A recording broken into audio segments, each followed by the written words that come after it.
এদের কোনো অস্তিত্ব, এদের কোনো নাম, এদের কোনো মেথড, প্রক্রিয়া কিচ্ছু রাখা হবে না। বাংলাদেশ হবে আওয়ামী লীগ করে না, এটা করবে। এটা আসাদ আমি আপনাকে দায়িত্ব নিয়ে বলছি, আমি মাননীয় প্রধানমন্ত্রীকে রেফার করে আমি আপনাকে বলতে চাই, আমি আপনাকে পরিষ্কার ভাবে বলছি, মাননীয় প্রধানমন্ত্রী শেখ হাসিনা ডিটারমাইন্ড।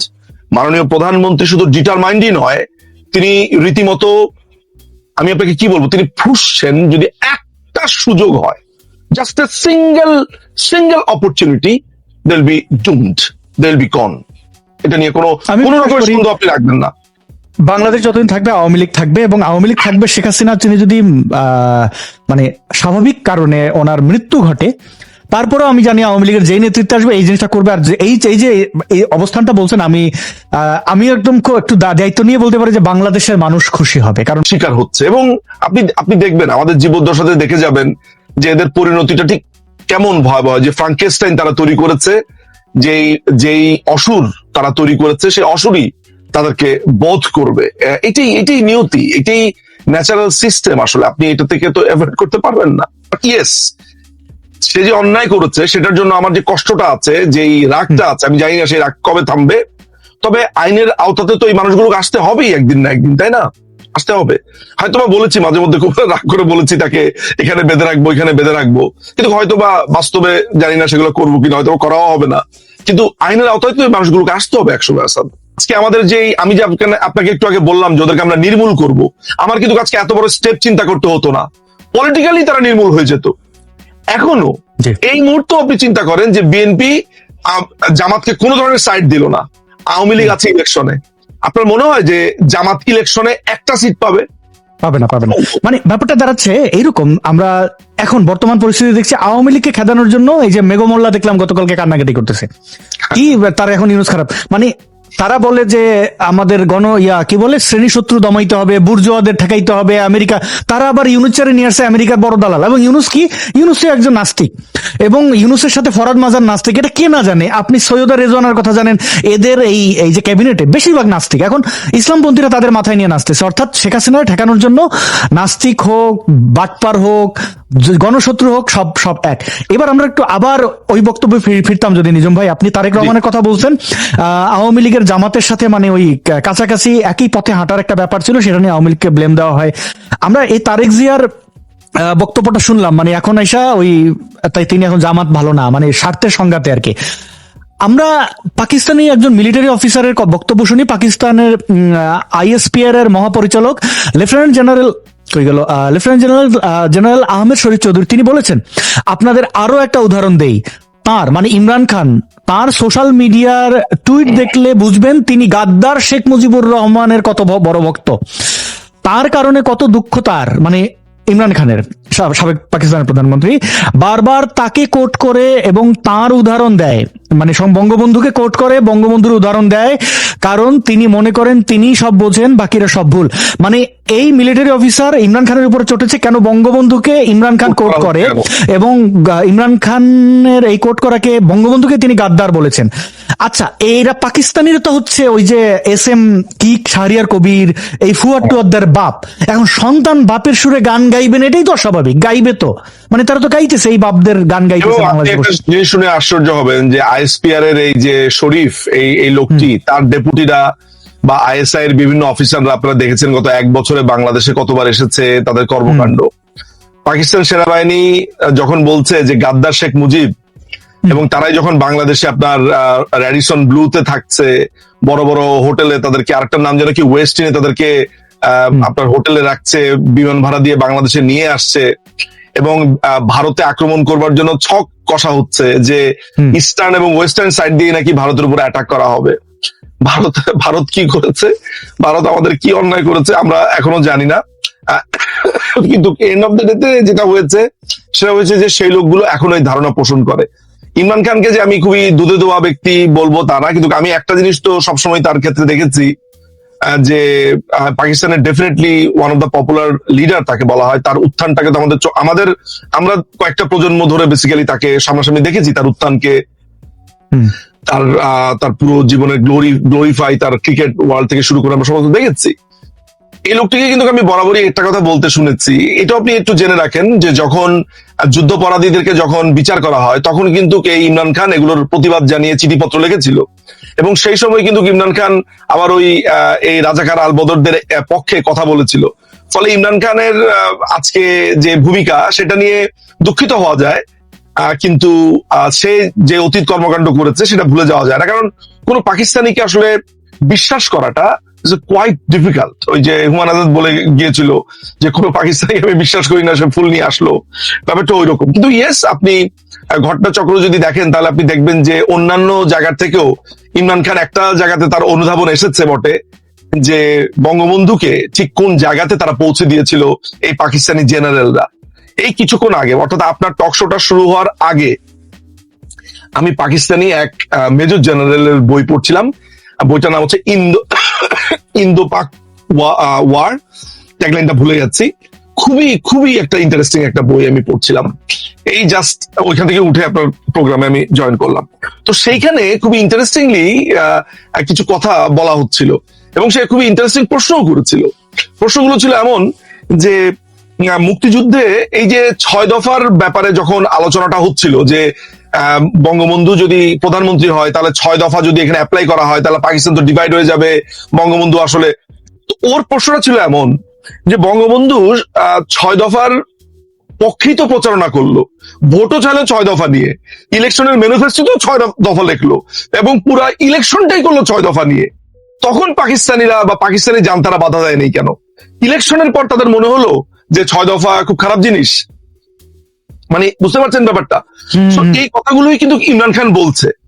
ইমরান খান কিন্তু এই 6 পয়েন্ট, তারপরে সেই সময় বঙ্গবন্ধুকে কিভাবে ক্ষমতা বঙ্গবন্ধু তথা বাংলাদেশের মানুষের নির্বাচিত প্রতিনিধি বলাটা বেটার, তাদেরকে ক্ষমতা যেতে দেওয়া হয়নি, এগুলো প্রত্যেকটা নিয়ে প্রশ্ন সে করেছে বলে আজকে এই আইএসপিআর, অর্থাৎ আপনি তো আইএসপিআর নিশ্চয়ই জানেন, যে সেনাবাহিনীর মুখপত্র যেই মানে অংশটা, যে কোনো কিছু তারা পাবলিশ করে আর কি, তার প্রধান এই কথা বলছে। এটা ইন্টারেস্টিং। এবং আমরা বাংলাদেশে আওয়ামী লীগ ক্ষমতায় কখনো আসলে আমাদের প্রত্যাশা থাকবে মিলিটারিকে পাকিস্তান বলয় থেকে বের করা। আমরা বাংলাদেশ স্বাধীন হয়েছে, কিন্তু ভাবধারা অনেকটা মিলিটারির মধ্যে দেখা যায় পাকিস্তানি রয়ে গেছে। অবশ্যই এইবার এই জুলাইয়ের গাদ্দারির পর থেকে তো আর এটা অবশ্য সবার কাছে স্পষ্ট। নিজম ভাই, আমরা মিল পাইলাম যে কেন গান গায়, বাবার পক্ষে গান গায়, এগুলো মানে এই যে বাংলাদেশের রাজাকারের বাচ্চারা এরা কেন পাকিস্তানের, মানে এগুলো তো বাপে পুতে মিলে গেছে। ফুয়াদের কথা বলছিলেন, ফুয়াদের সাথে আরেকটা নতুন যুক্ত হয়েছে, মানে ছাগলের 3 নম্বর বাচ্চাগুলো সব এক জায়গায় জানান দিতেছে যে কি SM শাহরিয়ার কবির, সে তার নিয়ে 2-3 দিন দেখলাম কথাবার্তা হচ্ছে। ভাই আপনি একটু আমার বলেন তো, আমি জীবনে ব্রিটেনে যাইনি, ব্যারিস্টারি পড়তে গেলে কি কি করতে তাও আমার জানা নাই। ওইখানে কি জামাতি, মানে জামাত দ্বারা পৃষ্ঠপোষক, জামাত যাদের পৃষ্ঠপোষকতা করে, জামাত যাদের পেছনে অর্থায়ন করে, তাদেরকে টেমস নদীর বর্জ্য খাওয়ায় ওইখানে ব্যারিস্টারি পড়তে গেলে? এগুলো এরকম অসভ্য হয় কেমনে? ঘটনাটা যেটা হয়েছে যে এরা, আমি যখন দেখি যে গত মানে 17 বছর 16 বছর এরা আওয়ামী লীগ বিএনপি, শুধুমাত্র আওয়ামী লীগ না কিন্তু বিএনপি লুঙ্গির তলাতেও লুকিয়েছে। আপনি খেয়াল করেছেন ওই যে মিডফোর্ডের সামনে যখন ওই যে একটা ছেলে পাথর দিয়ে হত্যা করলো, তখন সবাইকে বিএনপি কে খুব চিচি করা শুরু করলো না? খেয়াল করেছেন যে ওই সময় পরপরই সবাই ছাত্রদল থেকে অনেক ছেলে পেলে পদত্যাগ করা শুরু করলো, মানে একসাথে অনেক পদত্যাগ করা শুরু করলো। বিভিন্ন ইউনিভার্সিটিতে বিএনপির বিরুদ্ধে আপনার সভা সমাবেশ হলো, একই সময়ে একই দিনে সবাই বিএনপির বিরুদ্ধে সভা সমাবেশ করছে, এবং খুবই চিহ্নিত কিছু মুখরা, যেটা ঠিক আওয়ামী লীগের সাথে করা হয়েছিল। জুলাই মাসে খেয়াল করেছিলেন যে ছাত্রলীগ থেকে প্রচুর পদত্যাগ করছিল, যে এখন আর আমি ছাত্রলীগে নাই। তার মানে হচ্ছে যে এরা প্রত্যেকেই আপনার শিবির ছিল, এই স্বাধীনতা বিরোধী বিভিন্ন পার্টির ছিল। সিগন্যাল যখন চলে আসলো যে এইবার তোমরা অ্যাকশনে চলে যাবা, কারণ আমরা বড় অ্যাকশনে এখন যাব, তখনই তারা পদত্যাগ করা শুরু করলো এবং মানুষের মধ্যে বিভ্রান্তি তৈরি করলো। এখন আপনার খুবই ক্লোজ বন্ধু বান্ধবরা যখন, মানে ধরা যাক আপনার 50টা বন্ধু আছে, 50টা বন্ধুর মধ্যে আসলে 25টা বন্ধুই ছিল আপনার শত্রু, আপনি কোনোদিন বুঝতে পারেন নাই। এখন 25টা বন্ধু যখন অনলাইনে ভিডিও দিয়ে শুরু করবে যে আসাদ নূর কত খারাপ, আপনি তখন হতভম্ব হয়ে যাবেন না যে এইটার আমি সেদিন টাকা দিয়েছিলাম, এই লোকটা আমার থেকে এই সুবিধা পাইছে। মানে শিবির ছাত্রলীগ গুলো তো বেশি ছাত্রলীগ ছিল, মানে ওরা দেখছে সভাপতি এত ফানাফিল্লা বঙ্গবন্ধু। এই যে আপনার এই যে কি নাম যেন ছেলেটার, ওই যে আবরার ফাহাদ, এই আবরার ফাহাদের যে এই হত্যাকাণ্ডের যে পুরো ব্যাপারটা, এটা করেছেই তো ওই যে লুঙ্গির তলের শিবির, এবং এদেরকে হেল্প করেছে কে? এই যে দেখেন শিশির মনির, মানে জামাতের অন্যতম একজন নেতা, তিনি ছাত্রলীগের ছেলেদের পক্ষে তো তিনি লড়বেন না, তাই না? মানে টাকার জন্য তো অ্যাটলিস্ট উনি ইলেকশন করতে যাচ্ছেন, তো উনি কেন করবেন? উনি নিজেই আপনার ওই যে সুনামগঞ্জের ওই জায়গাটার নাম যেন কি, সাল্লা, হ্যাঁ, দিরাই সাল্লা এবং সঞ্জিত সেনগুপ্তের এলাকা আসলে মূলত।